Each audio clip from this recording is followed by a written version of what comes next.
Welcome to PJ education UGTRB physics unit 1 மெக்கானிக்ஸில் Newton's law பார்க்கலாம். First introduction பார்த்துக்கலாம்.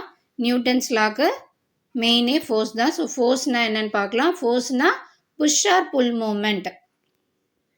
ஒன்று ஸ்டாப் பண்ண வைக்கிறதுக்கு இல்லைனா அதை மூவ் பண்ண வைக்கிறதுக்கு ஒரு எக்ஸ்டர்னல் ஏஜென்ட் தேவை. அதுதான் என்னென்னா ஃபோர்ஸ்.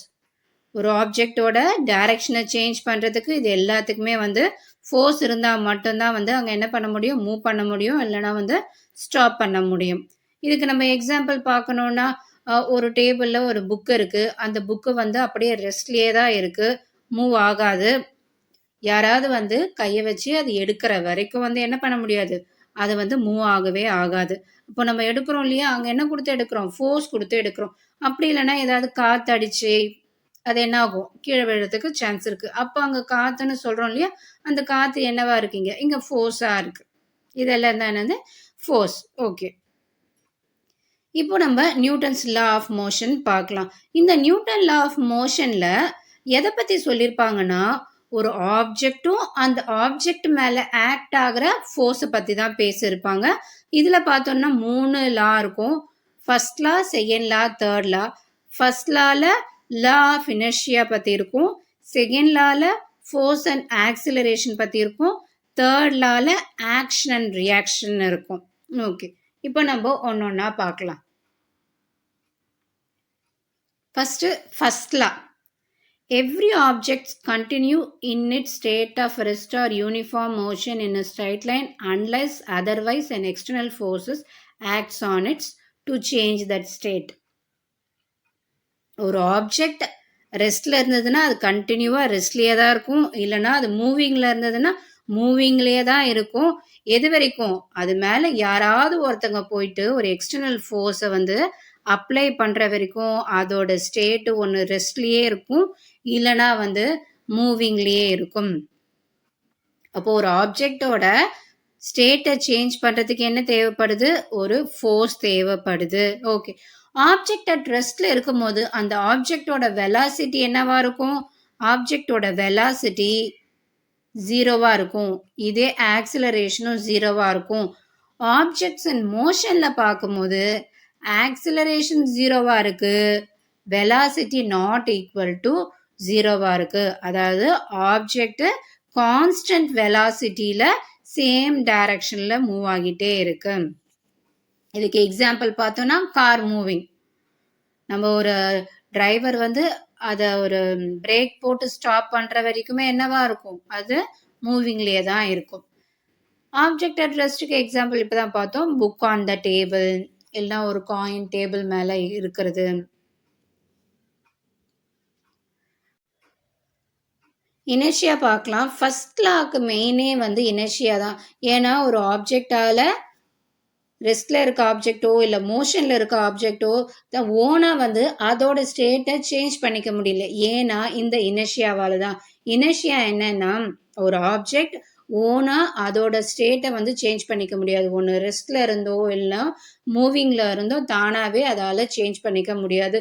ஒரு எக்ஸ்டர்னல் ஏஜென்ட் தேவை. ஒரு எக்ஸ்டர்னல் ஏஜென்ட்னா யாருங்க, ஃபோர்ஸ் இருந்தால் மட்டும்தான் அதோட ஸ்டேட்டை சேஞ்ச் பண்ணிக்க முடியும். அப்போ இனர்ஷியா என்ன, resistant to change its states. இதில் 3 டைப் ஆஃப் இனர்ஷியா இருக்கு. ஒன்னொன்னா பார்க்கலாம். First inertia at rest. So ஒரு ஆப்ஜெக்ட் ரெஸ்ட்ல இருக்குன்னா அது என்ன, ரெஸ்ட்லேயே தான் இருக்கும். ஒரு ஃபோர்ஸ் கொடுத்தா மட்டும்தான் அதை என்ன பண்ண முடியும், மூவ் பண்ண முடியும். ஓகே, அப்போ இனிஷியா அட் ரெஸ்ட்டுக்கு நம்ம எக்ஸாம்பிள் என்ன, ஒரு பஸ் நிறுத்தி வச்சிருக்காங்க. டிரைவர் இப்போ என்ன பண்றாரு, அந்த பஸ்ஸை ஸ்டார்ட் பண்ண போறாரு. அப்படி ஸ்டார்ட் பண்ணும்போது பஸ் ரெஸ்ட்ல இருந்தது, அதோட சேர்த்து பேசஞ்சர்ஸும் இப்போ ரெஸ்ட்ல இருந்தாங்க. ஓகே, இப்போ பஸ் முன்னாடி போறதுனால ரெஸ்ட்ல இருந்த பேசஞ்சர்ஸ் என்ன ஃபீல் பண்றாங்க, அவங்க ரெஸ்ட்ல இருக்க மாதிரியே ஃபீல் பண்றாங்க. ஆனா பஸ் முன்னாடி போறதுனால இந்த பேசஞ்சர்ஸ் அப்படியே பின்னாடி சாயறாங்க.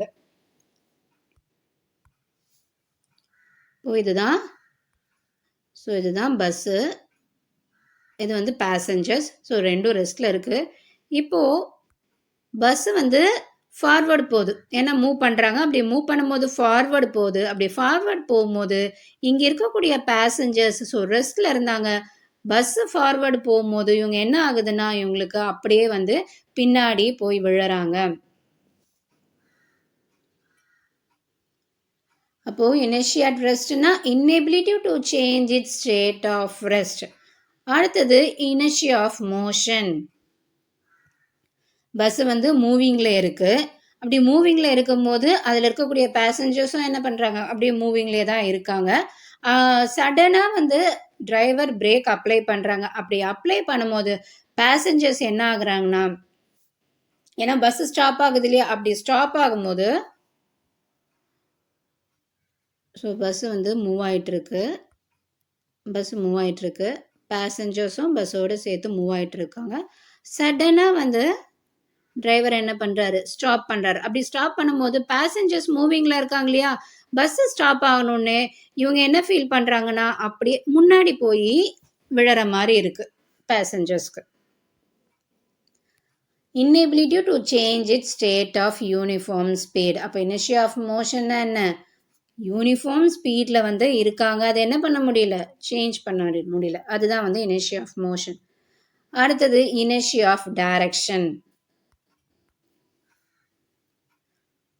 ஒரு கல்லை கயிறில் கட்டி அப்படியே இப்படி சுற்ற விடுறாங்க. ஸோ இப்படி சுற்றிக்கிட்டு இருக்கு. அப்படி சுற்றிக்கிட்டு இருக்கும்போது என்ன ஆகுதுன்னா, சடனாக அந்த கயிறு வந்து கட் ஆயிடுச்சு. அப்படி கட் ஆகிறதுக்குள்ள இந்த ஸ்டோன் வந்து சர்க்கிளில் மூவ் ஆகிட்டு இருந்தது இல்லையா, இப்போ என்ன ஆகும்னா அந்த ஸ்டோன் வந்து ஸ்டாப்பும் ஆகாது, சர்க்கிளாகவும் மூவ் ஆகாது. அப்படியே ஸ்ட்ரைட் லைனில், ஸோ இந்த மாதிரி சர்க்கிளில் மூவ் ஆகிட்டு இருந்ததுன்னா இப்போ என்ன ஆகும்னா, இந்த ஸ்டோனு கட் ஆனதுக்கப்புறம் ஸ்ட்ரைட் லைனில் இந்த சர்க்கிளுக்கு டேஞ்சண்ட்டாக மூவ் ஆகும். இது என்னென்னா inability to change its direction. அதோட டைரக்ஷன் என்ன பண்ண முடியல, சேஞ்ச் பண்ண முடியல. அது லீனியர் மோஷன்லேயே தான் போயிட்டுருக்கு. நான் செகண்ட் லா பார்க்கலாம். செகண்ட் லா என்ன, force acting of an object is equal to rate of change of its momentum. ஒரு ஆப்ஜெக்ட் மேலே ஆக்ட் ஆகக்கூடிய ஃபோர்ஸ் எதுக்கு ஈக்குவலாக இருக்குன்னா, ரேட் ஆஃப் சேஞ்ச் ஆஃப் மொமெண்டமுக்கு ஈக்குவலாக இருக்குது. அப்போ force is equal to rate of change of மொமெண்டம்னு எப்படி எழுதலாம், டிபி பை டிடின்னு எழுதலாம். ஆக்சுவலி பின்றது என்னது, மொமெண்டம். அப்போ மொமெண்டம்னா என்ன, மாஸ் இன்ட்டு வெலாசிட்டி. ஸோ நம்ம பிக்கு என்னென்னு எழுதலாம், மாஸ் இன்ட்டு டிவி பை டிடின்னு எழுதிக்கிறோம். ஆக்சுவலி டிவி பை டிடின்னா என்ன, ஆக்சிலரேஷன்.